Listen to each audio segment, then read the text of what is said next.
আসসালামু আলাইকুম ওয়া রাহমাতুল্লাহি ওয়া বারাকাতুহু। সম্মানিত মুসলিম বন্ধুগণ, আজকের ভিডিওটি হবে ঈদুল আজহা অর্থাৎ কোরবানি ঈদের সুন্নত সম্পর্কে।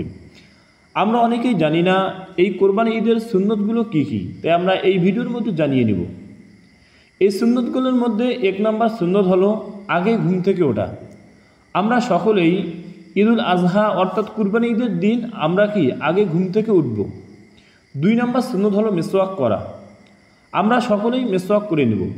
3 নম্বর সুন্নত হলো গোসল করা, আমরা সুন্দর করে এই ঈদুল আজহার দিনে আমরা গোসল করে নেব।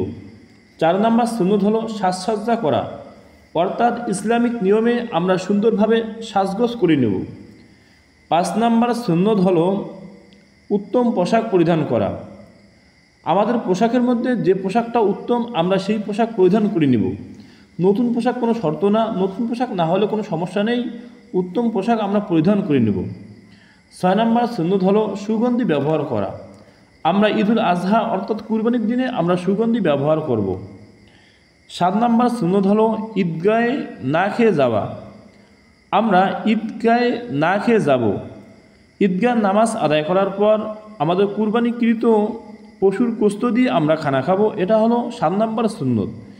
এরপরে 8 নম্বর সুন্নত হলো সকাল সকাল ঈদগাহে যাওয়া, আমরা কি আগে আগে ঈদগাহ মাঠে আমরা যাব। 9 নম্বর সুন্নত হলো ঈদের নামাজ ঈদগাহে আদায় করা, আমরা এই ঈদুল আজহার নামাজ আমরা মাঠের মধ্যে আদায় করব। এরপর 10 নম্বর সুন্নত হলো এক পাশে যাওয়া আর এক পাশে আসা, আমরা এক রাস্তায় যাব, সম্ভব হলে আর এক রাস্তায় আসব। 11 নম্বর সুন্নত হলো পায়ে হেঁটে ঈদগাহে যাওয়া, আমরা হেঁটে হেঁটে ঈদগাহ মাঠে যাব।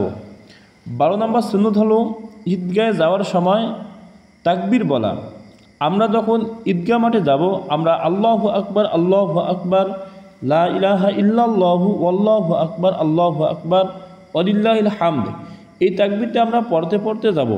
সম্মানিত মুসলিম বন্ধুগণ, আপনারা সকলে জেনে নিলেন যে ঈদুল আজহা অর্থাৎ কুরবানি ঈদের সুন্নতগুলো কী।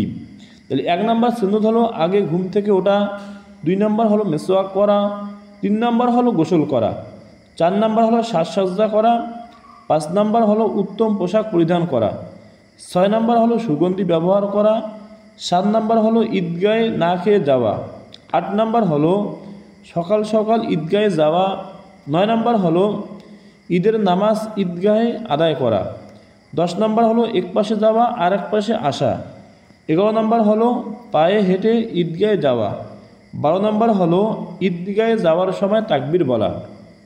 সম্মানিত মুসলিম বন্ধুগণ, আপনারা সকলে জেনে নিলেন এই ঈদগাহ এই ঈদুল আজহার সুন্নতগুলো কী কী। আমরা সকলেই এই ঈদুল আজহা অর্থাৎ কুরবানির দিনে আমরা সকলেই এই আমলগুলো করবো ইনশাআল্লাহ। আল্লাহ তাআলা রব্বুল আলামিন আমাদেরকে তৌফিক দান করুক, সবাই বলে আমিন। আসসালামু আলাইকুম ওয়া রাহমাতুল্লাহি ওয়া বারাকাতুহু।